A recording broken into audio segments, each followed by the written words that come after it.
So good morning and welcome to our presentation.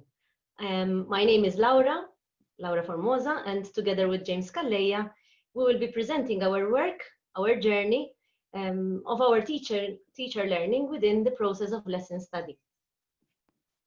In this presentation, we will be having a look at the literature review, the research context of our study, the lesson study professional learning community, the lesson study cycle, and the methodology we used. We will then discuss the teacher learning that occurred within lesson study. We will move on to the implications and also the conclusions. Well, we start with the literature. We start with the literature on lesson study. Lesson study is an ongoing professional learning approach, widely used in Japan, and it is planned over ongoing cycles of planning, teaching, observing, and evaluating a research lesson. According to Dudley, lesson study is the world's fastest growing approach to teacher learning, and it offers also an ongoing reflective practice for teachers to collaboratively work with others and study their own practices. Literature on cognitive conflicts. Cognitive conflicts originated from Piaget and are an essential stage in his theory of assimilation, disequilibrium, and accommodation.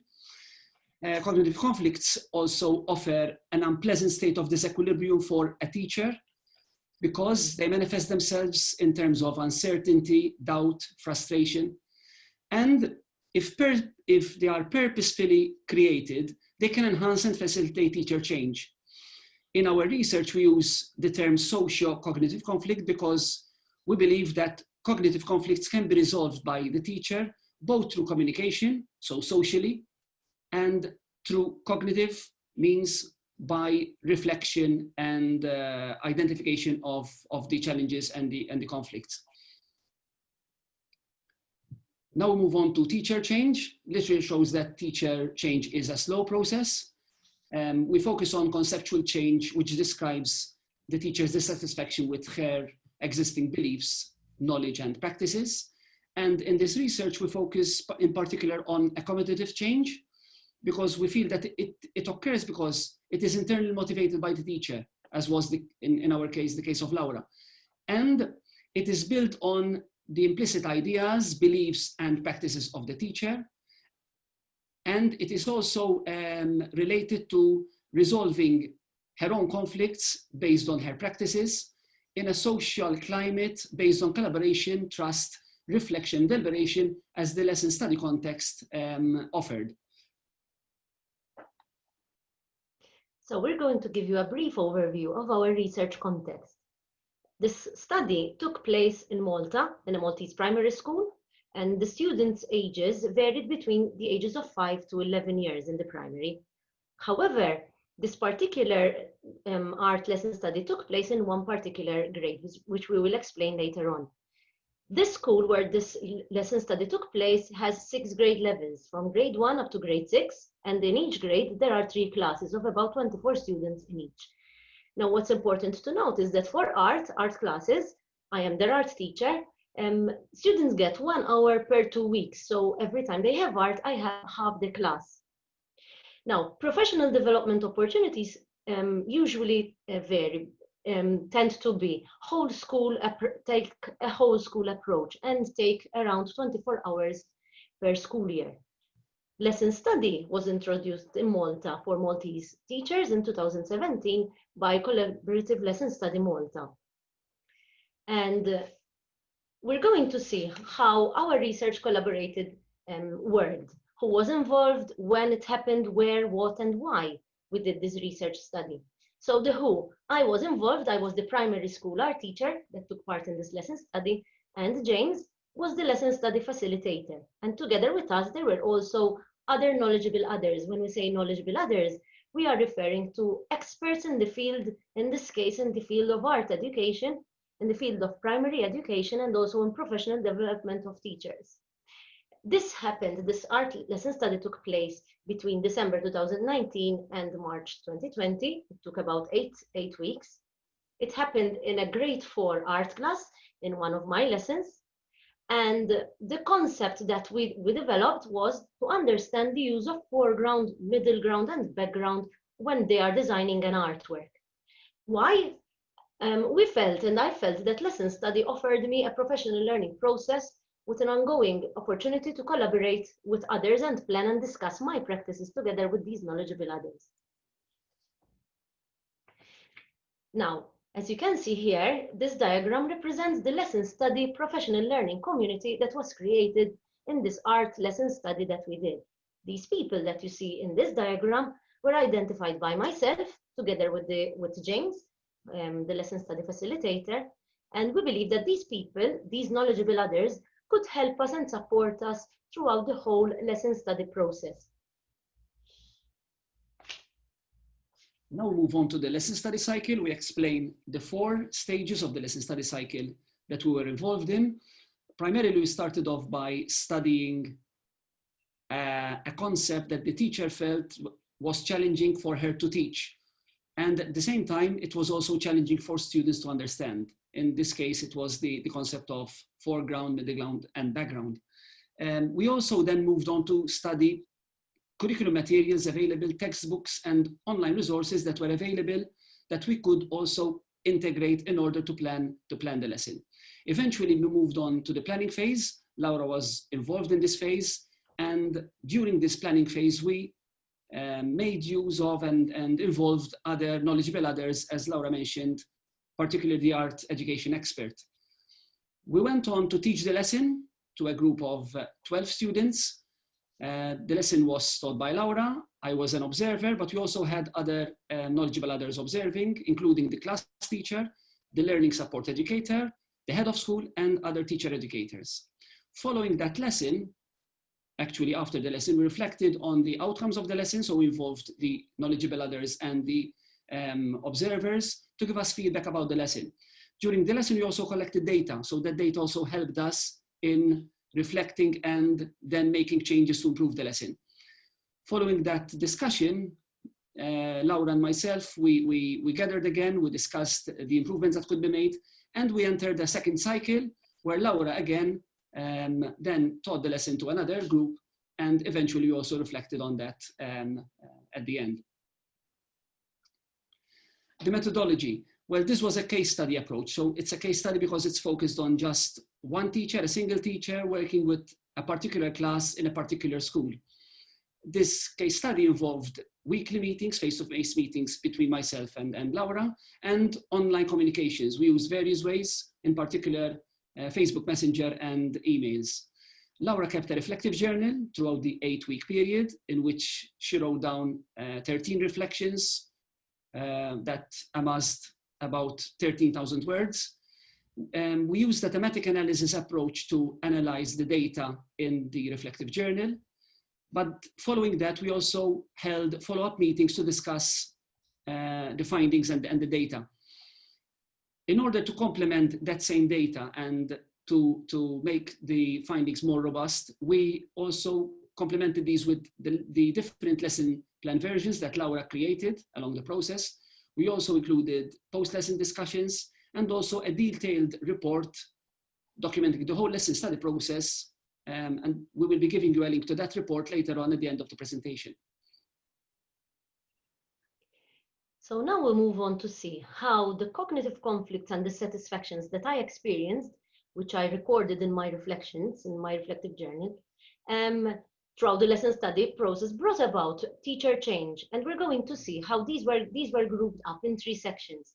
And we will be discussing them as we go along in the next slide, from limited and solitary to more collaborative professional learning opportunities. We're going to discuss how I moved on from linear and structured way of developing my lessons to something more flexible and approach towards lesson planning, and from teaching through experience to learning through critical practice. We're going to discuss these in the coming slides. So these quotes that you see here were taken from the reflective journal that I compiled throughout these 8 weeks. And we believe that they capture the struggles that I experienced and the emotions felt at that particular moment in time. So for example, in the first quote, it shows that my teaching was quite solitary. I am the only art teacher in the school, teaching 450 students. And being in a primary school, this time is always a problem. So the timetable commitments do not allow enough time for collaboration with other teachers within the school and even with teachers outside of the school. So that makes my teaching quite solitary. And the professional development opportunities in my school tend to be focused mostly on core subjects. So for me, they tend to be relevant and distant from my teachings and from my art subject. The lesson study opportunity gave me the opportunity to meet knowledgeable others, discuss, even though with all the limitations I have within my class, I could also extend the lesson study extended beyond the school, beyond the class, where I could discuss and collaborate with other people not from the same school. And also something positive was that it was adapted to my needs. So that is something which helped me reflect on the idea that you don't have to be solitary if you look beyond the classroom. The next slide, we're going to see how I moved on from a linear and structured way of planning my lessons to more flexible lesson planning. At first, I used to follow a rigid way of planning my lessons. As you can see, I tend to start with a PowerPoint, and then followed by a discussion. I present facts about artists and about techniques, showing pictures to the students. I discuss with them, they discuss with me. I show them what to do and how to do it, and then I give them a practical task. That used to be the way I used to work. The lesson study opportunity gave me the possibility to look further, to explore other teaching strategies and practices, and to rethink and revisit the way I plan, the way I prepare my lesson activities, to move away from my comfort zone. And then, as we can see here, the third point, which came out, all these three steps came out from the data that we collected, that I moved away from teaching through experience, from what I know, to learning through critical practice. So in this case, at first I was convinced that what I was doing was right. So when James, for example, used to challenge me and tell me and suggest ways of developing the lesson in a different way, I used to be disheartened and disappointed. Like I was convinced that what I was doing was the best. And I used to move on from the easy to the most difficult task and leading the students as much as possible. So that was being reflected in the way this was mirrored in my attitude towards the students. The fact that I was being rigid and focused on being too structured, especially before lesson study. The idea of the lesson study, this opportunity now I am using more flexible structures. For example, I am using more open-ended questions. I am using more pair work, more group work with the students. I am not afraid to try things that I never thought I would try before, like starting with the task work rather than with the PowerPoint. And that's why I see myself as transformed, as these reflections over here on the right suggest. Okay, now we'll move to the implications before we go on to the conclusions. Well, we have 4 implications from this study. We feel that knowledgeable others played a key role in Laura's professional learning. We also feel that a professional learning community would benefit from external support. So having a professional learning community working on its own is really not as beneficial as, in other words, having other external experts contributing to the learning of teachers. We also feel that the design of professional learning needs to incorporate opportunities where teachers can be challenged, where teachers encounter these cognitive conflicts, so that they would be challenged with regards to their knowledge, their personal knowledge, their practices, their classroom practices, and their beliefs, particularly if, like Laura, they work in isolation. But at the same time, designing professional learning would require that it needs to offer teachers support and a safe environment where they can actually feel free to discuss and share their own practices.